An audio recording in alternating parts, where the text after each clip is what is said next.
Welcome, Mr. Sajedi. We continue our series of interviews on very important subjects concerning the regime in Iran. So, last interviews we focused on Alexander Dugin, who is related as well to some ideologues in Iran. We had an interview on Ahmad Fardid. Now let's focus today on the Islamic Revolutionary Guard Corps, which is IRGC or Sepah-e Pasdaran. I recently heard about a research having been done on the IRGC, exactly on their global behavior. Yes. So there's a pattern in this global behavior. Yes. Can you tell us a bit more about that? Yes, thank you once again for inviting me. Actually, there are patterns. Not just one pattern, and these global behavior patterns we can consider as an fruit, as a manifestation of violence theories from Alexander Dugin and Mr. Ahmad Fardid, that they try to theorize it, and now we can see the results. In both doctrines of Russia and Iranian regime, the civilization based on humanism is criticized, and its accessories such as individualism, such as liberalism, such as human rights even, and democracy are considered as a harmful manifestation of evil. It should be dismantled. That's why they say that we have to establish a new order, a new international order. They have repeatedly expressed in both Russia and Iran that establish a new order, and to establish the new order, this current order should be dismantled. And we can see that actually they have begun already a hybrid warfare against the Western societies, using their own capacities and capabilities as a weapon against them to destroy these societies. And the humanism, the civilization based on humanism. Actually, we can, as you have correct stated, we can recognize the few repeated global behavioral patterns from the IRGC. How do we recognize some of these patterns already are documented in governmental reports. Can we mention some? One of them is a report which is as known as Otni report. I think it's published in 2013, and by the Institute for the Economic Welfare in the United States, and it's dismantled the details of IRGC's operation concerning with the drug and the drug smuggling. Can you go deeper into this subject? Yes, according to this report, Iran has a big contribution in manufacturing heroin in Afghanistan. So Iran, that IRGC has a big contribution and producing heroin and the other cannabis in Afghanistan. Do we know exactly how they do that? Yes, in this report is documented anyhow, but I go just to briefly explain what is in the report. But this is not the only report. This report is already updated by the other researchers that I will explain about that. To smuggle this produced heroines and the other drugs, the IRGC has organized some gangs and some migration, organized migration as well. So they bring this heroin in Iran. After distributing in Iran, they send it to Europe, and they deliver to other organized gangs, organized networks, organized crime networks. Whereabouts? As I have, one of them I can mention is in Scandinavia. You know that the Scandinavian country were considered as a showcase and successful models, exemplary models of civilization based on humanism. They were perfect examples of welfare governments, and I think that they are now targeted. They are for years, many years targeted. But what I have to explain and to point out is that these behavioral global behavioral patterns are also complementary. So I mean that each of them is in completing with the others, and they work in one framework. They work in one strategy. For example, we see that in Sweden since the beginnings of this millennium, the years of this millennium, Sweden is. I have to mention that the Sweden has the biggest portion of migration in its population. 25% of Sweden population are migrant, and we see as well and the direct relation between the increasing of organized crime and the portion of the foreigners or strangers in the society. It doesn't mean that the foreigners are a main cause for this problem, but it means that they are the first target of IRGC to be misused and to be used as an instrument for this. As an example, in Sweden, we see that the children, they come in the organized crime when they are 11 or 12-year old, and when they are, for example, 17-year-old, they have their own international crime network. They can go to Turkey, they can go to other parts of the Europe, they can go to Denmark, and they arrange and they manage the organized crime. And what we can see as a third global behavioral network of IRGC, fusion between terrorism and gangs and organized crime. How is this done? Actually, it is proven that these organized crime are used to carry out some terrorist operations. For example, at this time, I have heard and I have read that one of the biggest or maybe the biggest organized crime network is known as the Foxtrot, which is under leading of the Kurdish Fox, and he has been for 3 months in Iran, and apparently he was arrested. And we know that if somebody is in Iran and arrested, he cannot be released easily, and surely there is an agreement, or there is an affiliating agreements. And according to some sources, to some documents that are reliable, he has an accord with the IRGC to arrange the influence, to generalize and extend the influence of IRGC within the organized crime in Sweden. As an example, I can say to you that the other network in Sweden is known as Bero Network, and Bero Network is an allied with Foxtrot.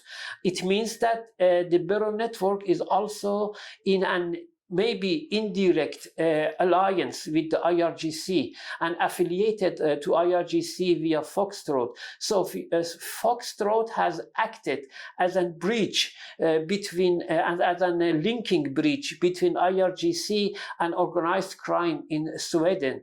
What we can say and what we can find that two of leading members of the Bureau network, they are also rappers and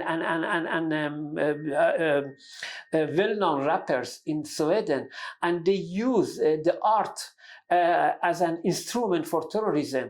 They justify the terrorism and they justify the crime and they justify the organized crime in the words, in lyrics of their music.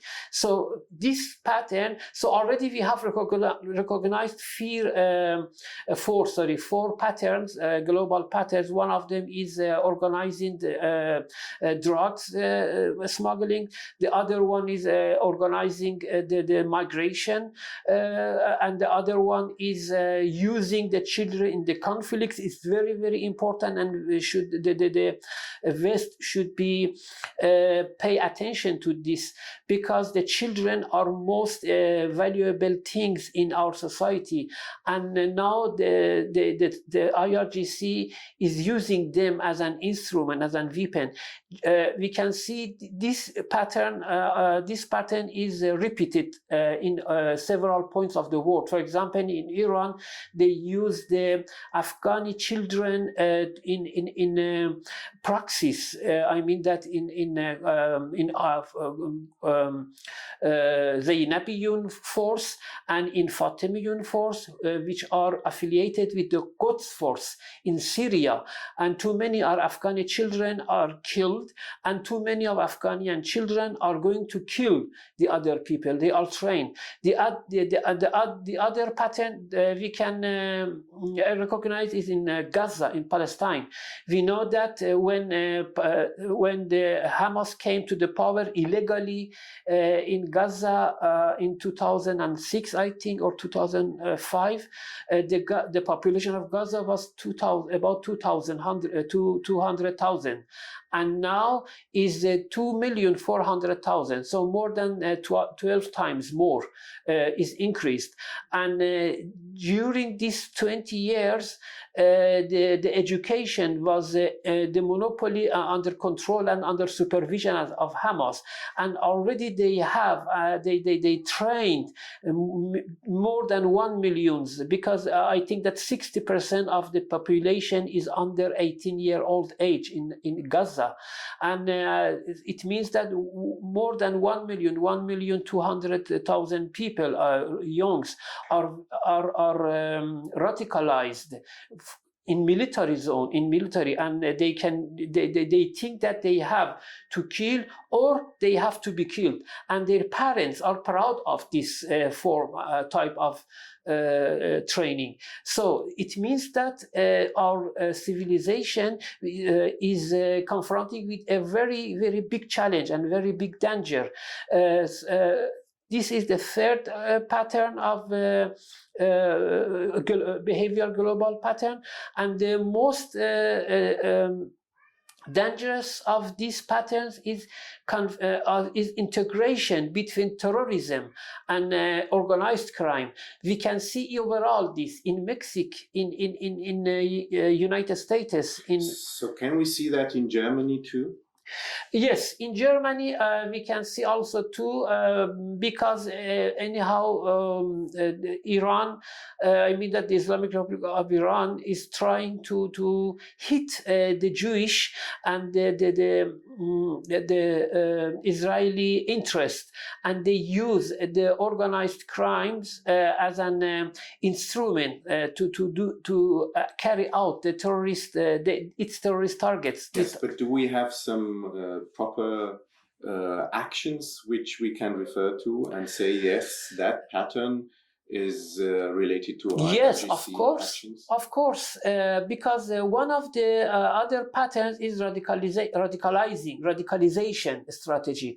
Radicalization strategy has two dimensions, or we can recognize two apart radicalization strategy. One of them is local radicalization, and local radicalization means that the Islamic centers try to make and to spread hate and hatred among the youngs, and especially among the young people in migrants community. The other dimension that they try to make doubt between between loyal to the religious beliefs or religious commands from abroad, and local rules and local laws. So the people now they try to convince the communities, the minorities, the Muslim minorities residing in West countries, including Germany. The IRGC try to make and doubt and then convince them that be loyal to the fatwas or religious commands prior to their loyalty to the local rules.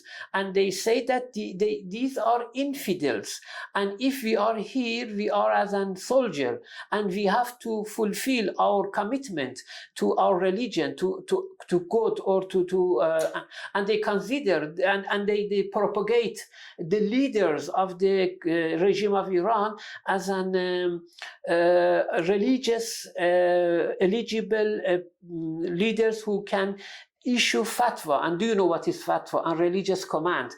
And we see that now, for example, the recent attacks with knife. In parentheses, I have to explain that using the knife in terrorist attacks can be considered as a signature of these terrorist attacks. Also in Iran, the chain murders was all of them carried out, with most of them, of course, by the knife to make horror and to make, because making horror is one of the known policy of the Iranian government inside and outside of the country. Yes, we had recently this case in the city of Solingen, where there was an ISIS-affiliated person who is a Syrian refugee who killed people.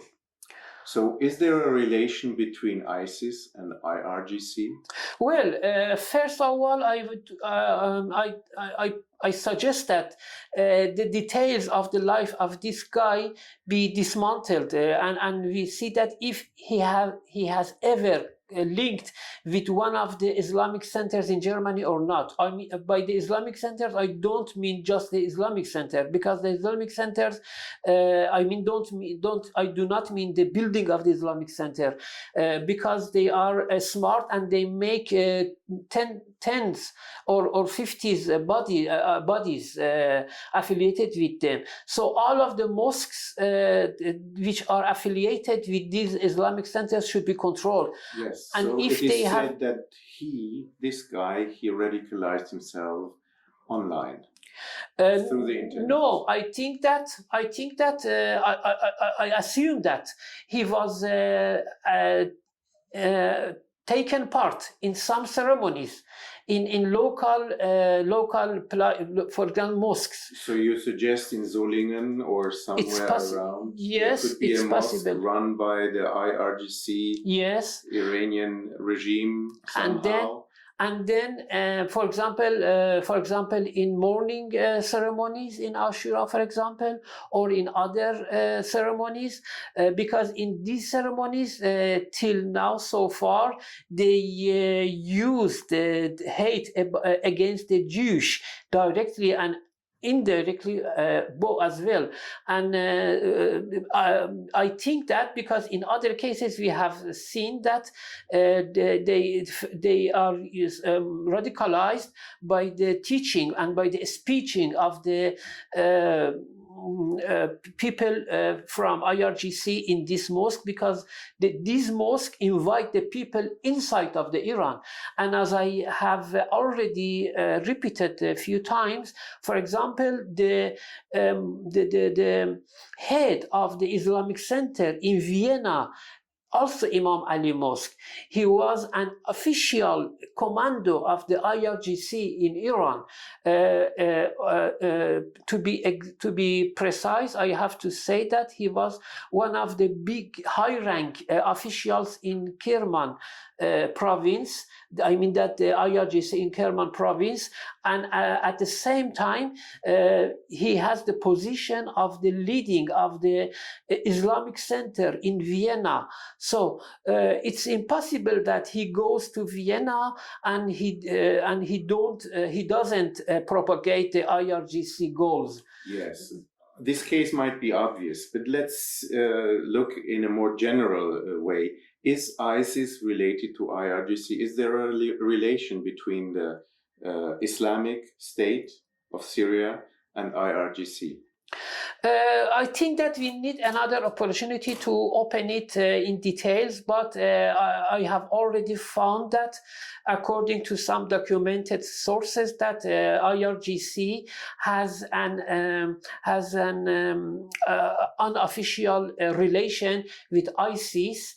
There is evidence show that the financial manager of ISIS was in Tehran freely to collect money for ISIS, and they know that. But the Western, I don't know why, they see it just and trying to beating on the two horse just and not more. But I think that the relation is deeper, because I have already talked many times about the apocalyptic ideas, and that is common between Iran and Russia, between Islamic Republic and Russia. And I have to show that also the ISIS has one of the strong believer of the apocalyptic ideas, and even their newsletter was known for about this event, that they believe that even the Messiah will rise in the Syria, and that's why they arose in the Syria. And I think that the existential role of the ISIS is to justify the military presence of Russia and Iran in the Syria. If there would be no ISIS, there would be no reason, there would be no alibi, justification for Iran or for Russia to presence. And the presence of Russia is equal to access to Tartus port, seaport. And this is for the first time, I think, in the history of Russia, that the Russia troops has access to the world waters.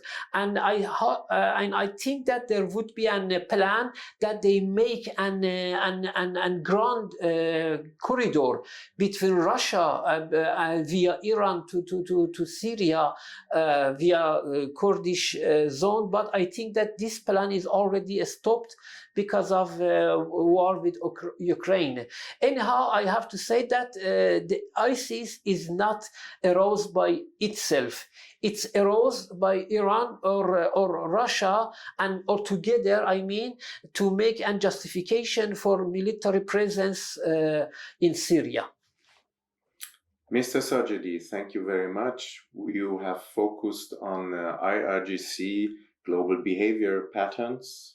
And in the last minutes, we tried to see if there's a relation between ISIS and the IRGC, which is to be disputed longer. Yes. Thank you very much. Yes, thank you very much.